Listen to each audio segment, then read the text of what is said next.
Okay, speaking to skeptics. Now, first of all, speak to skeptics and say, oh, I want to correct skeptics. Uh, One of the first points is that, yeah, let's say the category of skeptic applies to you. You're willing to say, yeah, I think I am a skeptic. It's going to be based on a couple criteria, a couple key beliefs. It doesn't mean that you've drawn all the ramifications of those beliefs. It might imply that you should draw those ramifications or give up your claim to skepticism. But you can be a skeptic, and it's not like you be a complete skeptic because we haven't even defined what that necessarily means. So, for example, if you're a relativist, 100 years ago, you might understand Galilean relativity. You might be a relativist. Tell everybody you're a relativist. Try to convince people to be more relativist. And yet you're not relativist enough because it hasn't even occurred to you yet that time is relative. So there's more ramifications from your relativity yet to be discovered. And the same is true of skepticism. And also, it's simply a category. So if you want to be in that category and then figure out what that category should mean at the same time, that's a part of an organic process. Okay, so what is the basics of believing in skepticism? It's basically to believe um, that you only have the senses to go with, and you can't be sure of those, so you're never sure of anything 100%.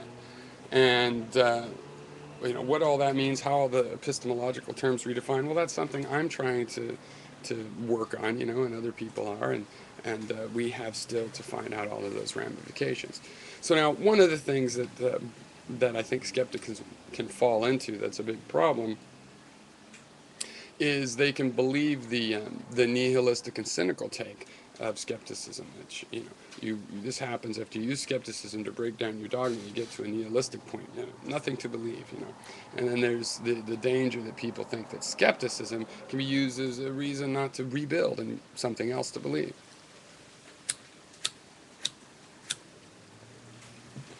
But skepticism is not nihilism.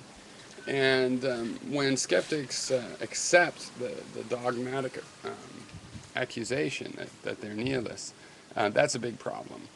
Okay, now, some nihilists that really are nihilists are just calling themselves skeptics and trying to use the skeptical arguments. And frankly, the skeptical arguments do lend themselves to nihilism up to a point. But it's like quantum mechanics, when you look down at the basic thing, oh, wait, there is something. It's not nothing. You can't believe in nothing. There is something. These perceptions are something. Okay, now another problem that skeptics can fall into is that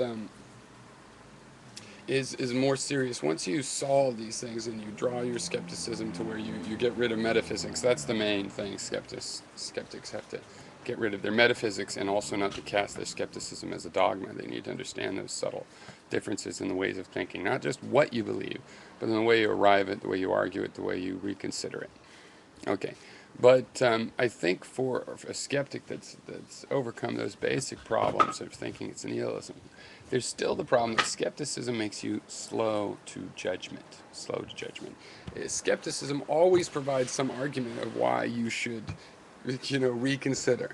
And sometimes you have to act. You just have to act. So that's a flaw that I actually believe is a part of skepticism.